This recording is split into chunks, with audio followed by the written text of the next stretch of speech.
Hello students, स्वागत आपका आपके अपने चैनल फिजिक्स पर। तो जैसा कि आपको पता है, मैं आपको यहाँ पे नेवी एंड एयरफोर्स की फिजिक्स के लिए प्रिपरेशन करवाता हूँ और आज हम पढ़ेंगे 11th फिजिक्स। क्या पढ़ेंगे? 11th। ठीक है, 11th क्लास का चैप्टर पढ़ेंगे, एक विमीय गति, वन डायमेंशनल मोशन। एक विमीय गति, एक विमीय गति के बारे में हम आज पढ़ेंगे। तो एक विमीय गति क्या होती है? देखिए, मोशन से रिलेटेड जितने भी क्वेश्चन आते हैं, जो आपको पढ़ा रहा हूं उसको पढ़ लेना बस, बाकी कुछ भी पढ़ने की जरूरत नहीं है। मोशन में इससे बाहर कोई क्वेश्चन नहीं आने वाला। अगर आपको बिलीव है तो आप इस चैनल पर एक बार फिजिक्स के लिए विश्वास करके देखिए, फिर आपको पता लगेगा कि क्या चीज है फिजिक्स। ठीक है, फिजिक्स में आपका ऑटोमेटिक इंटरेस्ट पड़ने लगेगा, क्योंकि डीपली यहाँ पे फिजिक्स पढ़ाई जाएगी आपको। ठीक है, तो क्या है एक विमीय गति? एक विमीय गति क्या आती है? पहली बात तो ये कि नाम से ही पता चलता है कि एक विमीय, फिर दूसरी बात है गति, मोशन। ठीक है, तो एक विमीय का मतलब एक विमीय होती है, मतलब सरल रेखा में जो गति होती है वह गति क्या कहलाती है? एक विमीय गति कहलाती है। क्या कहलाती है? एक विमीय गति कहलाती है। या फिर इसका एक निर्देशांक परिवर्तित होता है। आपको पता है कि कितने निर्देशांक होते हैं? 3 निर्देशांक होते हैं। एक होता है एक्स अक्ष, एक होता है वाई अक्ष और एक होता है जेड अक्ष। एक एक्स अक्ष, वाई अक्ष, जेड अक्ष। तो वह गति जिसमें सिर्फ एक निर्देशांक परिवर्तित होता है, कौन सा? या तो एक्स अक्ष होगा, या वाई अक्ष होगा, या जेड अक्ष होगा। ठीक है, एक निर्देशांक परिवर्तित होगा, वह गति क्या कहलाती है? एक विमीय गति। बात क्लियर? एक विमीय गति की बात क्लियर? या कोई भी एग्जांपल ले सकते हो आप। सीधी सड़क पर एक कोई भी, मतलब जो ऐसी गति, सीधी सड़क पर किसी कार की गति, सीधी सड़क पर कोई कार चल रही है, सीधी है वो सड़क, एकदम सीधी चल रही है, तो वह क्या कहलाए? एक निर्देशांक परिवर्तित होता है, या तो एक्स अक्ष, या वाई अक्ष, या जेड अक्ष, तो वह क्या कहलाएगी? एक विमीय गति। ठीक है, ऐसे ही कोई भी गति ले लो जिसमें एक सीधी रेखा में गति हो रही है, क्या कहलाती है? एक विमीय गति कहलाती है। फिर दूसरी बात, परिभाषा में आपको बता देता हूं, द्विविमीय गति की भी परिभाषा बता देते हैं। द्विविमीय गति, द्विविमीय गति कौन सी है? जिसमें दो निर्देशांक परिवर्तित होते हैं। क्या? दो निर्देशांक परिवर्तित होते हैं। कैसे? देखो, अब एक विमीय गति थी तो या तो वो एक्स अक्ष के ऊपर चलेगा, या वो वाई अक्ष के ऊपर चलेगा। कोई भी वस्तु गतिशील हो रही है, गति कर रही है, या तो एक्स अक्ष के ऊपर, या वाई अक्ष के ऊपर, या जेड अक्ष के ऊपर। ठीक है, ये हो गई एक विमीय गति। लेकिन जब द्विविमीय गति आ जाती है तो इन दोनों के बीच से जाती है, ये है द्विविमीय गति। बीच की जरूरी नहीं है, कहीं पे जा सकता है, ऐसे ऐसे ऐसे ऐसे, एकदम सेंटर की कोई जरूरी नहीं, लेकिन इन दोनों के मध्य जरूर होगा वो। या फिर इन दोनों के मध्य यहां हो सकता है, या फिर यहां हो सकती है। कितने हो गए? दो निर्देशांक परिवर्तित होंगे। देखो, ये वस्तु यहां से चली, इसका वाई अक्ष भी परिवर्तित हो रहा है, एक्स अक्ष भी। फिर यहाँ आया, वाई अक्ष परिवर्तित हो गया, एक्स अक्ष हो गया, फिर वाई अक्ष हो गया, फिर एक्स अक्ष हो गया, फिर वाई अक्ष हो गया, फिर एक्स अक्ष हो गया। पता चल गया द्विविमीय गति कौन सी कहलाती है? जिसके दो निर्देशांक परिवर्तित होते हैं, द्विविमीय गति कहलाती है। यह है द्विविमीय गति की डेफिनेशन। एक निर्देशांक एक विमीय गति। कैसे? एक ही दिशा में जाएगा। द्विविमीय गति दो निर्देशांक परिवर्तित होंगे। बात को समझना, दो निर्देशांक परिवर्तित हो रहे हैं तो क्या कहलाएगा? द्विविमीय गति।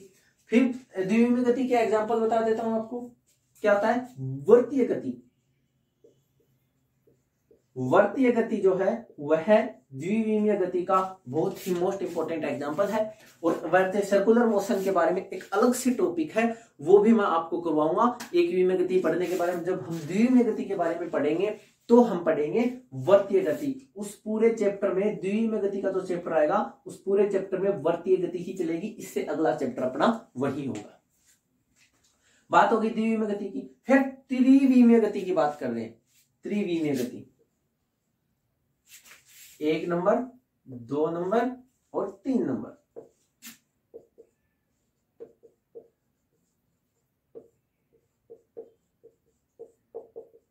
त्रिविमीय गति। अब त्रिविमीय गति क्या होती है? जिसमें 3 निर्देशांक परिवर्तित हो रहे हैं। अब इसमें तो 3 निर्देशांक परिवर्तित होंगे नहीं। देखो बोर्ड पे ऊपर अपने को पता नहीं चलेगा, क्योंकि यह गति किसमें होती है, समतल में। समतल में जो कोई गति होती है वह गति क्या कहलाती है, त्रिविमीय गति कहलाती है। ये गति ऐसे होगी, इस साइड में, इस साइड में जो गति होगी वह गति क्या कहलाएगी, त्रिविमीय। जैसे ये आ रहा है, ये मार्कर है, इस साइड में ऐसे आएगा तो वह गति क्या कौन सी होगी, त्रिविमीय गति होगी। उसके तीनों निर्देशांक परिवर्तित होंगे, अक्ष, वाई और जेड। तीनों निर्देशांक जिसके परिवर्तित होंगे वह क्या कहलाएगी, त्रिविमीय गति। जैसे कोई भी एग्जांपल ले सकते हैं, उड़ता कोई पक्षी है, उड़ता हुआ पक्षी या पतंग ले सकते हैं आप, ठीक है। उसके तीनों निर्देशांक परिवर्तित होंगे, अक्ष, वाई अक्ष और जेड अक्ष, तीनों निर्देशांक परिवर्तित होंगे, तो वह गति क्या कहलाएगी, त्रिविमीय गति। ये बात हो गई अपनी मोशन की, किसकी, मोशन की। अब हम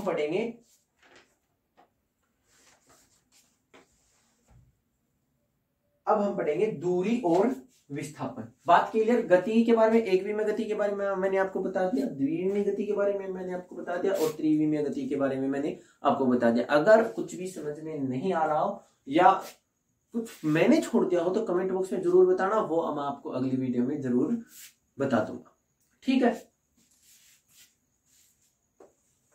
अगर वीडियो अच्छी लग रही है तो लाइक करो, चैनल को सब्सक्राइब करो।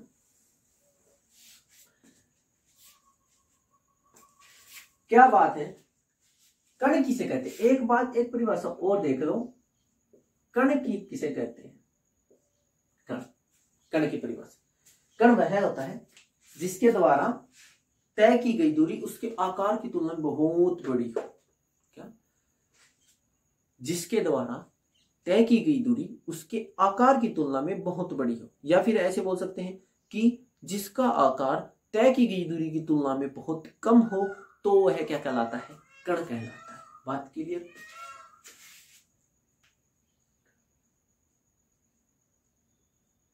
जिसका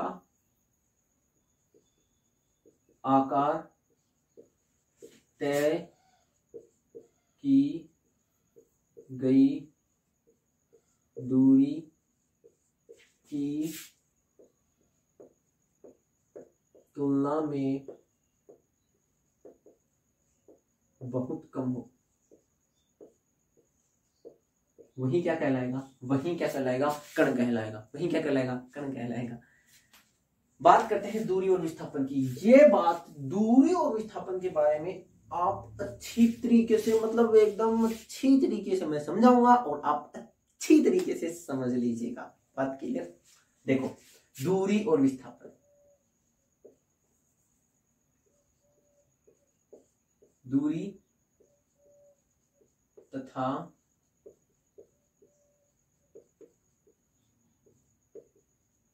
विस्थापन।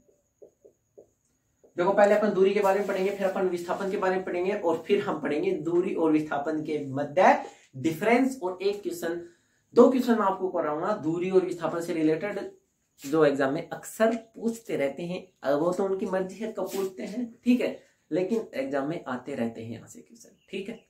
तो चलो देखते हैं, पहले देखते हैं हम दूरी।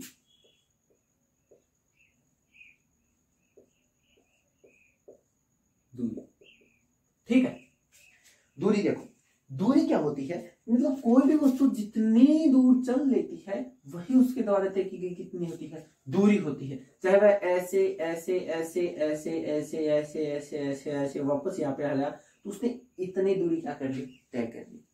या उसके द्वारा चली गई डिस्टेंस, चली गई चला गया पथ की लंबाई, किसी वस्तु द्वारा, किसी वस्तु द्वारा तय किए गए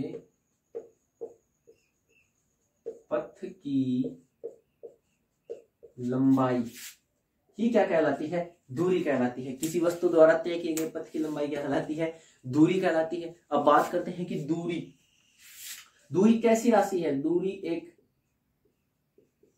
अदिश राशि है, दूरी की कोई भी दिशा नहीं होती है।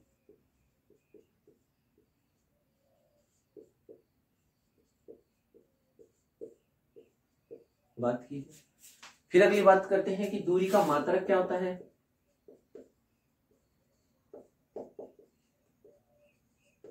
मीटर। ठीक है। फिर बात करते हैं विमा क्या होती है। m0 l1 t0। ठीक है, ये बात हो गई अपनी दूरी के बारे में। फिर बात करते हैं दूरी कभी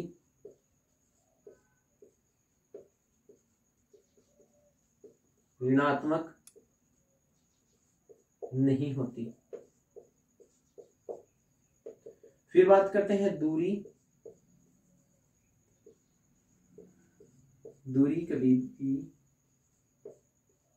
कभी भी समय के साथ कम नहीं होती।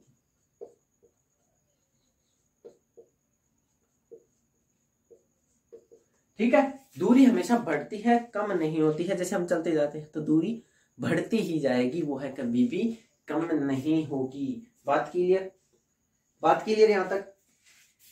तो ये बात अपनी दूरी के बारे में। जैसे मैं आपको बताऊं, ये एक अपना क्या है, ए बी सी समकोण त्रिभुज है। ये 3 मीटर, ये 4 मीटर। ठीक है, 3 मीटर 4 मीटर। तो वह कण यहां से चल के यहां तक आ गया, तो उसके द्वारा तय की गई दूरी कितनी हो गई। 3 meter plus 4 meter equal to 7 meter. तो दूरी इसने कितनी तय कर ली, 7 मीटर उसने दूरी तय कर ली। दूरी के बारे में ये बात आप जरूर नोट कर लो, ताकि आपको जब पढ़ो फिर से तो आपको रिवीजन में प्रॉब्लम ना हो। ठीक है, स्क्रीनशॉट ले सकते हो, या अपने नोट्स, आप अगर नोट्स बना रहे हो साथ साथ तो उसमें भी नोट कर सकते हो, स्क्रीनशॉट लेके और नोट कर लेना बाद में। ठीक है, अब पढ़ते हैं विस्थापन। दूरी के बातें इतनी तय, किसी वस्तु द्वारा तय की गई पथ की लंबाई क्या कहलाती है, दूरी कहलाती है। दूरी कैसी राशि है, अदिश राशि है, कोई भी दिशा नहीं होती। मात्रा क्या होता है, मीटर होता है। विमा क्या होती है, L1 होती है। दूरी कभी भी ऋणात्मक नहीं होती है। दूरी कभी भी समय के साथ कम नहीं होती। दूरी हमेशा बढ़ती जाती है समय के साथ साथ। ठीक है, अब बात करते हैं विस्थापन की।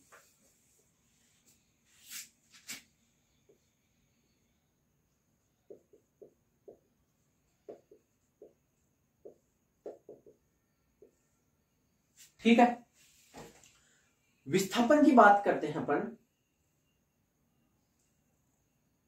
तो किसी वस्तु के स्थिति सदिश में परिवर्तन उसका क्या कहलाता है, विस्थापन कहलाता है। किसी वस्तु के स्थिति सदिश में परिवर्तन उसका विस्थापन कहलाता है, या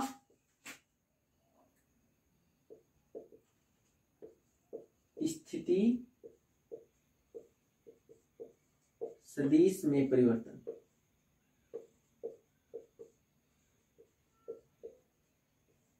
या फिर एक परिभाषा और देखो कि किसी वस्तु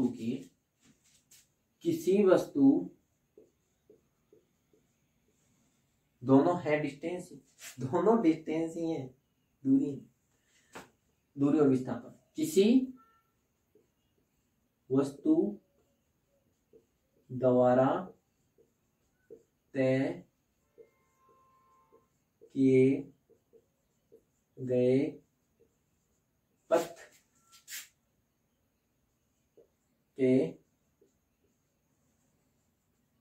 प्रारंभिक व अंतिम दोनों बिंदुओं को जोड़ने वाली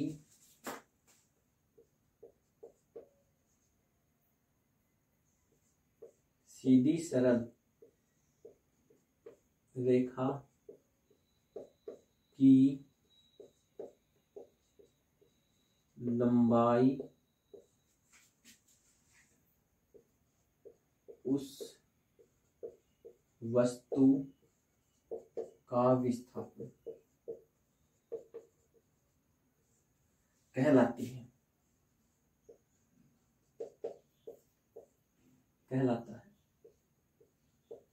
बात क्लियर? मतलब किसी वस्तु द्वारा तय किए गए पथ के प्रारंभिक व अंतिम दोनों बिंदुओं को मिलाने वाली सीधी सरल रेखा की लंबाई उस वस्तु का विस्थापन कहलाती है। ये बात जब मैं आपको डायग्राम बना के समझाऊंगा तब आपको अच्छी तरीके से समझ में आ जाएगी। एक बार इसके बारे में थोड़ा और पढ़ लेते हैं। दूसरी बात क्या है? सदिश राशि है, सदिश है। फिर अगली बात क्या है? मात्रक, वही होता है मीटर। फिर बात है विमा,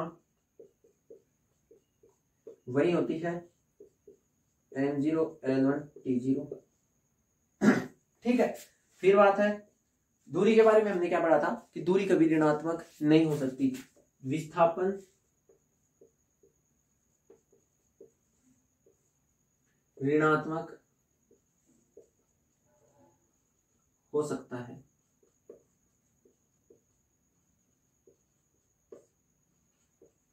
ठीक है, विस्थापन ऋणात्मक हो सकता है, विस्थापन ऋणात्मक हो सकता है। फिर बात है विस्थापन समय के साथ घट सकता है। ठीक है, विस्थापन समय के साथ घट भी सकता है। मतलब दोनों में एकदम, ये दोनों बातें दोनों में अलग अलग हो गई। इसमें क्या है कि दूरी, उसमें क्या था हमने, दूरी कभी ऋणात्मक नहीं हो सकती और ये विस्थापन ऋणात्मक हो सकता है, विस्थापन समय के साथ घट सकता है। अब देखो, अभी मैं आपको बताऊं, वही डायग्राम में फिर से बना रहा हूं। ये ए, ये बी, ये सी। ये 3 मीटर माना था हमने, ये 4 मीटर माना था, और ये कितना आएगा? छोर सी बात है, कैसे आएगा? देखो, पाइथागोरस प्रमेय लगाएंगे तो लंब का स्क्वायर प्लस आधार का स्क्वायर इक्वल टू कर्ण का स्क्वायर, तो 4 का स्क्वायर प्लस 3 का स्क्वायर इक्वल टू AC का स्क्वायर। ठीक है, 16 plus 9 equal to AC square, और 25 इक्वल टू AC स्क्वायर, और AC इक्वल टू 5 मीटर। ये कितना आ जाएगा? 5 मीटर। ठीक है, तो अभी देख लो, तो दूरी की ये कण ए से चलकर सी पे आ गया। कोई कण ए से चला, ऐसे चल के ऐसे ऐसे ऐसे सी पर आ गया। ठीक है, तो इसने दूरी कितनी तय करी? इसमें दूरी इसकी है 7 मीटर। ठीक है, विस्थापन में हमने क्या पढ़ा कि किसी वस्तु द्वारा तय किए गए पथ, ये पथ उसने तय किया गया, इसका प्रारंभिक बिंदु क्या है? ये, और अंतिम बिंदु क्या है? तो दोनों को मिलाने वाली एक सीधी सरल रेखा की लंबाई इसको क्या कहलाती है? विस्थापन कहलाती है। तो इन दोनों को, इस कण का विस्थापन कितना आ गया? विस्थापन कितना है? विस्थापन आएगा अपना 5 मीटर। ठीक है, विस्थापन अपना आएगा 5 मीटर। बात के लिए क्या? विस्थापन आया 5 मीटर, दूरी आई 7 मीटर। बात के लिए ना, तो ये दूरी का और विस्थापन का मेन डिफरेंस है। अगर उतारना चाहते तो उतार सकते हैं, स्क्रीनशॉट लेकर बाद में उतार लेना नोट्स में अपने। अब हम पढ़ेंगे दूरी और विस्थापन के बीच में अंतर। बिठा देंगे इसको।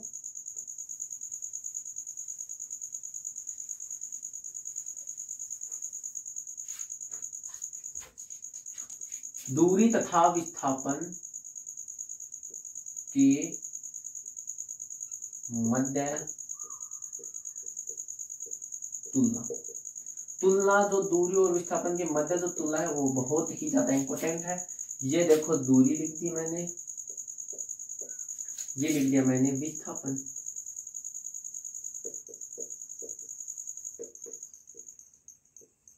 ठीक है, ये दूरी लिख दी, ये विस्थापन लिख दिया। पहला अंतर तो इन दोनों के बीच में यही है कि विस्थापन कभी भी दूरी से ज्यादा नहीं हो सकता। दूरी या तो विस्थापन से ज्यादा हो सकती है या विस्थापन के बराबर हो सकती।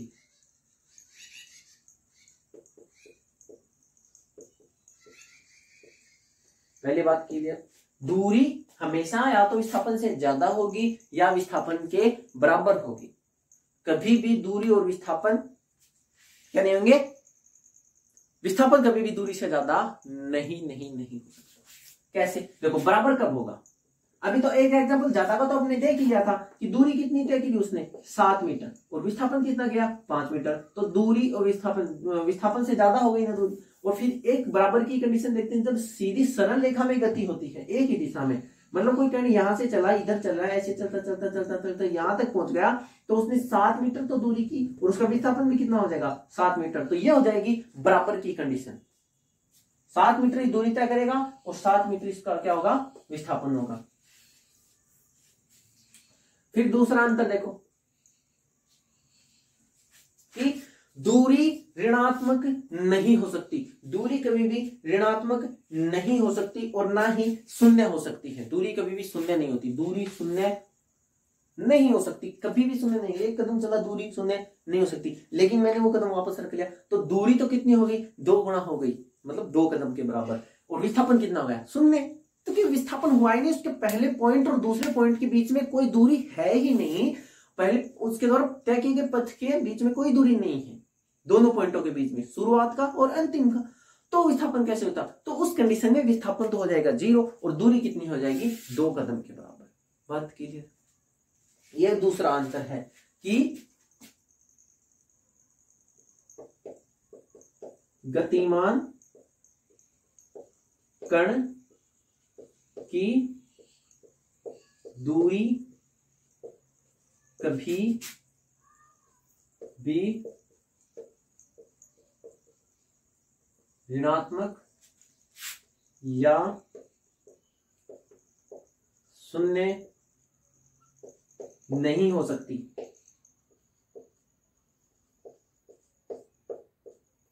दूरी कभी भी ऋणात्मक भी नहीं हो सकती और शून्य होने भी नहीं हो सकती। विस्थापन शून्य हो सकता है। ये कण यहां से चला, कोई कण यहां से चला, मैंने अभी आपको चित्र बताया था, यही देख लो, यहां से चला, ये 3 मीटर, ये 3 मीटर, ये 4 मीटर, ये 5 मीटर, ठीक है। ये कण यहां से चला, यहां आया, फिर यहां आ गया, ठीक है। दूरी तो इसकी कितनी हो गई 3 मीटर प्लस 4 मीटर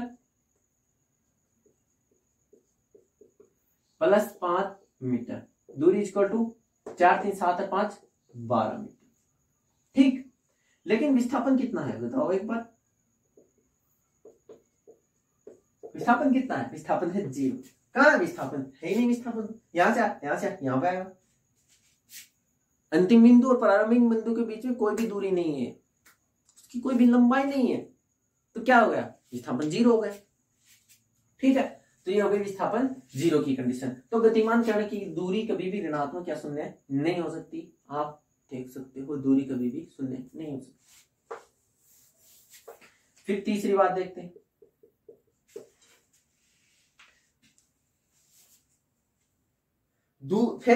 फिर क्या है, गतिमान कण की दूरी कभी भी घटती नहीं है, विस्थापन घट सकता है, दूरी कभी भी घटती नहीं। मैंने आपको लिखा दिया था कि गतिमान कण की दूरी कभी भी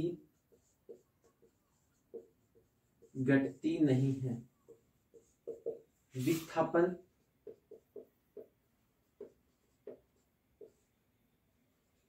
घट सकता है, ठीक है। दूरी की भी नहीं घटती है, विस्थापन घट सकता है। बात क्लियर। फिर तीसरी बात देखते हैं, सॉरी चौथी, देख लो वो कंडीशन मैंने आपको बताई थी ना चित्र वाले, तो उसमें क्या है, दूरी कभी घट रही है, दूरी तो बढ़ती जा रही है, लेकिन विस्थापन जैसे ही वह 5 पे पहले 3 हुआ विस्थापन, फिर ना फिर 3 की बजाय कितना हो गया 5 हो गया, फिर 5 से वापस घटने लग गया, है ना। तो क्या विस्थापन घट सकता है, दूरी कभी भी घट नहीं सकती है।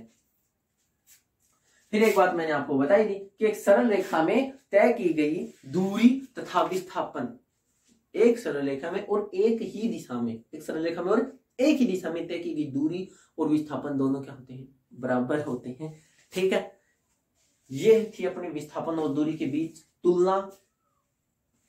विस्थापन और दूरी के बीच तुलना। तो अभी हम देखते हैं कि दो क्वेश्चन मैं आपको बताऊंगा, दोनों क्वेश्चन आपको बताने हैं, कमेंट बॉक्स में आपको उनका जवाब देना है। जवाब मैं आपको इस वीडियो में नहीं बताऊंगा, अगली वीडियो जो अपनी 11th क्लास की आएगी उस वीडियो में आपको इन दोनों क्वेश्चनों के आंसर मैं आपको बता दूंगा, आपको कमेंट बॉक्स में बताने।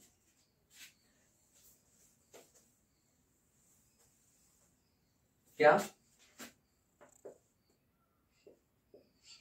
दूरी तथा विस्थापन के मध्य सही संबंध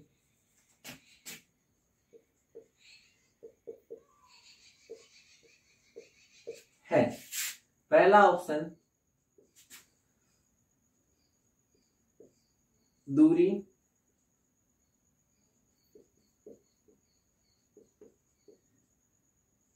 विस्थापन, दूसरा ऑप्शन बी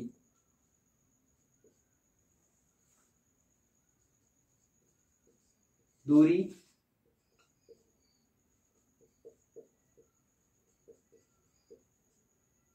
विस्थापन, तीसरा ऑप्शन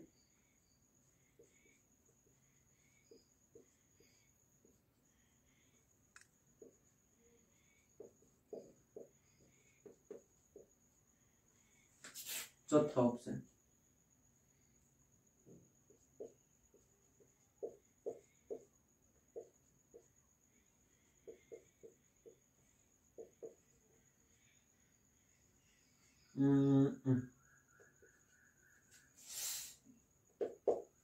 ठीक है। दूरी और विस्थापन के मध्य सही संबंध है। अगला क्वेश्चन है दूसरा नंबर का, दूरी और विस्थापन का अनुपात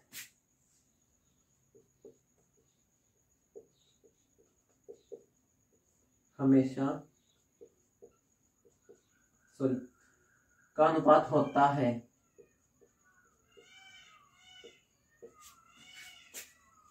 दूरी और विस्थापन का अनुपात होता है। पहला ऑप्शन है 1 से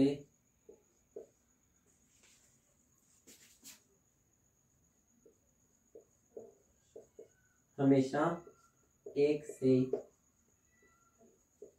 कम, दूसरा है हमेशा 1 से ज्यादा। ठीक है, सी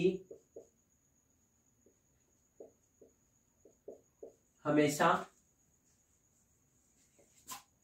1 के बराबर, डी 1 से कम तथा ज्यादा।